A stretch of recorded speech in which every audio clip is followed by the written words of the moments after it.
我去年我刚从比利时回到台湾来，然后我加入高雄市政府，我目前在高雄市政府都发局工作。那其实我自己的工作比较少碰到古迹保存的东西，我不是古迹保存的专家，但是以前在欧洲的时候倒是有阅了一些资料，因为我太太她也曾经在修国那边的硕士。那首先回来这里就要先感谢台南社大以及建明的邀请，因为我一直了解的实在，阿姨讲希望我当然用都是计划这个部分来讲一个讲，都是计划到底有啥高级的标准会当做什么作用。那所以因为我的工作经验的关系，所以我大概会很多观察大概会从高雄出发。那这个观察我想说，会不一定跟古迹保存直接相关，但是想说，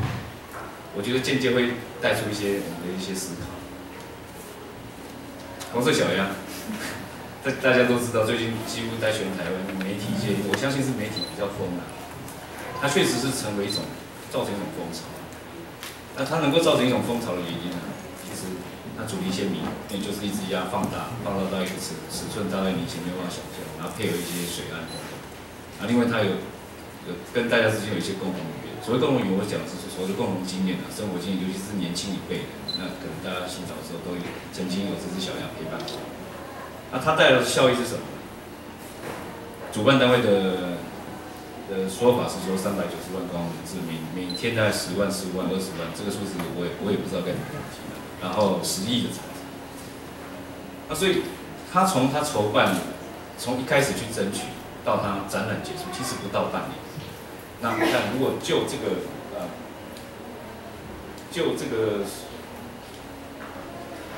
那个数据来讲，其实是蛮吓人的。但是我的问题是说，这样的风潮过后，它留下了什么？它给这个城市留下什么？给这个市民留下什么？没错，它有一些正面效应、短暂效应，但是我们必须要思考说，这个东西到底留下什么？有的人讲说留下了垃圾，或是留下了一个 PVC 之类的东西。好，那一样的案子，我想很多人在座的各位都曾经都还记忆犹新，就是2009年在高雄办了一个市运。那相较于小鸭花不到6个月时间，高雄市运大概前后花了6年的时间，从争取、主办到结束，经历了4任的市长，效果也不错。如果就从1981年这些1000多人参与，那到高雄是最多的4500位。那但是，这个再跟大家回味一下那时候的景象。那可是我们那时候高雄市政府在主办这个市运的时候，它其实是用举办市运作为一个方向，去团结所有市民，团结地方中央、民间公部门之间的整个力量来去做一些城市的环境准备，提升大家的居住生活品质。所以这个大概是一个图，都是有一些我们在这个筹备的过程当中有计划性的去整理。也留下了一个非常重要的指标建筑，就市运主堂馆，用太阳能建筑，请移动风险的设计。那它的发电量大概可以提供300户的家庭使用。那另外一个就是高雄的巨蛋体育场。然后像那旁边这是用一种 BOT 的方式结合汉神百货，虽然规定上不能叫百货，但是这是都市计划名字的问题。但是毕竟政府没有花钱。得到了一个这样的巨大的体育馆，它可以办会议，它可以办体育赛事，它可以办音乐会、演唱会。那整个高雄市运2009年的市运，其实它很成功，让世界看到高雄。那整个产生的观光产值大概20亿。那我们最大的资产，大概就是我们吸引到培养了4000名志工，来自于高雄，来自于全台湾各地，而且也对于陈菊市长让他的市民满意度推升到88%，甚至是连那个市运的那个主席，他在闭幕的时候，这是有史以来最成功的事。那透过这样的国际活动举办，其实我们让世界看见改变中的高雄，改变中的城市。那这刚刚看到前后对照，其实反差蛮大的。那另外一个比较近的就是今年在高雄9月9号到9月10号，我们办了一个亚太城市高峰会。那这个高峰会其实是由澳洲的布里斯本他发起，那最主要其实是一个企业媒合。然后经过一些年的运作之后，他大概每2年办一次，一届在澳洲自己办，那下一届就到外国去办。那后来他也从商业媒合、商业的交流演变成一种城市治理经验的一种分享。那这是开幕致辞的时候的画面。那这一次的会议其实也是蛮成功，只可惜那个时候怎么成功？就他总共有106个城市代表，超过1000人与会。然后我们在这个过程当中，我们也洽签了27份合作备忘录，包括说城市跟城市之间的交流，然后企业跟企业之间的合作备忘录等等。然后根据现场他们有签署的这样子的意愿、投资意愿、合作型意向书，大概对新闻发布是25亿，但实际上后来我们事后统计大概超过30亿。然后它也是一个非常成功的城市外交，因为这也是全台湾首次有那么多国际的城市的市长或副市长，至少超过70位以上来到高雄，来到台湾。那只可惜那个时候因为所谓的一些国内的一些新闻的关系，把这个整个新闻全部盖掉。那我们办这个活动，其实不只是说办一个会议，那结束就走了。那其实办这个世运也好，办亚太城市高峰会也好，其实我们重点是要希望能够让高雄成为一个亚洲国际的一个会展的城市。所以会展城市也包含很多，就一般大家可能比较知道，就MICE产业，还有包括像一些奖励旅游、企业奖励旅游，然后会议啊、展览等等这些，它其实也是可以成为一种新经济，尤其是对高雄这样子过去被中央在那个过去的中央政策的影响之下，让高雄变成一个工业城。那现在以前曾经我们大家都认为说高雄市民在觉得说，作为一个工业城，作为一个污染严重城市，它大概就是它的宿命。但是最近几年来，就是过去的10几年来，让大家慢慢感受到了那样子的希望，然后也开始觉得说，我们真的一点一滴在改变。那这是新的世贸展览会馆，那现在已经还没有报完工了，但是整个建筑物体内装大概都快齐备，大概今年年底就可以宣布完工。但是一样同样的问题这3个活动其实都还蛮成功的。那成功，但是不禁会让我自己去有一点想法，就是说这3个东西其实都是外来的东西。那它3个东西其实就感觉对有些人来讲，他觉得这是一次性的。那所以我们就会去想说，那这样子的风光之后呢，它虽然有些留下了一些东西在这个城市里面，但是我会开始想说，那我们自己的城市有什么东西？那我们又能够利用我们自己现在所有的东西，创造哪些东西？所以这个大家就会回复到跟今天的主题有关，就是关于我们的古城、古建筑等等这些。因为刚刚所提的那些东西，它对于我们来讲，因为它是外来的，它是比较商业逻辑导向的。那关于我们的一些共同经验、我们的历史、我们的文化、我们的认同等等东西，它会比较缺乏。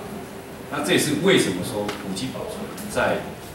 尤其是在台南市的，它来谈特别的有味道，特别的重要。所以我大概接下来会就古城的保存跟一些政策工具，然后尤其是我会锁定在都市计划的工具来跟各位分享一下。那其实古城保存它有非常多的困境，那这个困境包括说土地的取得之后的后续的使用的方向，我比较不喜欢用活化，因为这个有些东西它本来就活着嘛，你还活化它干什么？那我也不喜欢用再利用也不是全部的通案，然后后续的维护管理，然后它都需要很多的人力脑力以及资源去投入。那你也不可能说没有钱的都要想一大堆，然后没有钱事情做不成，所以你还需要一个财务计划。那因为有了这些财务计划，有了这些完整的一些想法之后，你才能够有趣的经营。那如果就政策面来讲，制度面来讲，我们大概可以想到，可能大家还可以补充，但是我就大概列了3个，一个就是在赋税的优惠，可能说我今天是古迹，我这些古建筑、古城区，我可能在房屋税、地价税或什么样的所得税，我可以得到一些减免。同样的东西，你也可以弄到说补助生育，可能我生1胎我税缴少一点，生2胎、生第3胎我税缴最少。那另外，在积极面的一些政策工具，大概就是从奖励、补助的方向来去思考。那这可能就是像我在比历史的时候，他们会说我有古建，我被列为历史建筑，它是古迹建筑。那我今天要修复的时候，大概政府会或是某些团体，不一定是政府，政府，可能是基金会等等，它会提供给我，比如说50%甚至60%，依照我的那个所谓的历史建筑的重要性，它会给一些修复的金额的补贴。至于都是最后一个就是强制工具，所以强制工具是什么？它就是逼着你一定要做古迹，要不然你会怎么样？那都市计划本身呢，它其实就来讲起来，它就是一种在古城、古迹保存、维护的一个强制的工具。那我想说，一开始先讲一些粗浅或把大家当成都不知道什么台湾的都市计划在搞什么。所以都市计划法第1条开宗明义，它就是为了，它就为了改善居民的生活环境，促进市镇乡间有计划的居民发展。其实这个东西是你可以扩充到大概都会区啦，然后区域啦，或者是国家，这都还可以扩大。那其实讲的东西是好像包罗万象，但是如果我们细究里面的内容，大概还是脱离不了所谓的土地使用的计划。那我们大概一般外界像我在市政府接触到一些民间或者其他局处，他们都会说都发局应该要扮演市政府、政府等等之类的内容的话。那其实大家对于都市发展这一块或是都市计划，它都有很大的期许，就是说好像我们应该要主动的去了解、解决目前的问题，然后同时放眼未来，提供一个整合大家意见去往那个大家认同的方向去进行。但实际上，台湾目前都市计划界它就比较局限一点，因为它大概整个法律里面它还是着重在所谓土地使用计划。那什么是土地使用计划呢？其实简单来讲，大概就是2个方面，一个就是说它决定了每一个土地它可以引进的活动跟使用项目。或者是说它不允许你做哪些使用，那就是刚刚建龙有讲所谓的土地使用分区，或者是说在非都市地区、非都市计划地区，它叫土地使用编定，它还是有分区的。那另外一个它是怎么样？它决定你的发展强度，所以它透过什么方式呢？就刚刚透过建蔽率、透过容积率，或是透过你应该留的所谓的空地。那另外一个大概就是它会针对所谓通风、采光、私密性，甚至是景观。那它会提供所谓的高度的限制、庭院的规定灵动间隔最小基地。那可是我们的生活经验并没有让我们感受这个东西非常强烈。那所以，如果以都市计划作为古迹保存强制工具，其实我大概会从法源面跟执行面来把这些法条找出来。所以你看，其实文资法里面。它提供这样的法源它第33条，比如说我为维护古迹保全其环境景观，主管机关通常，比如说在高雄市就是文化局，我相信台南市如果有也是在文化局，得会同有关机关，就像都发局、地震局、公务局等等这些，拟具所谓的保存计划，然后依照区域计划法，所以区域计划就是说有些地区台湾的分法就是不是在都市计划区范围内，就是全部适用区域计划法。都市计划区范围的土地叫非都市土地。或者是都市计划法，或者是国家公园法。国家公园法也是一个，就是它划了一个地区，它其实它内涵也会跟一般的都市计划比较接近，它一样有分区等等这些规范，所以它会编定、划定或是变更为古迹保存用地或保存区，或者是我可以把它变更为公园区兼古迹保存区，或者其他适当的使用分区嘛。那35条里面，其实它就是也会牵扯到所谓的一些提供，也在执行面上的一个法源，就是说，因为你今天你一旦被划了古迹，或者是保存区，或者什么等等这些区，其实对于地主来讲，不管你是公部门、私部门，你的发展的权利是受到限制的。那这对大部分人来讲，你一定不会同意的，因为没有人会希望自己的财产被限制住，说你不准做这个，你只能做公园。那所以他在这边提到的就是说，因为被划设为古迹，被指定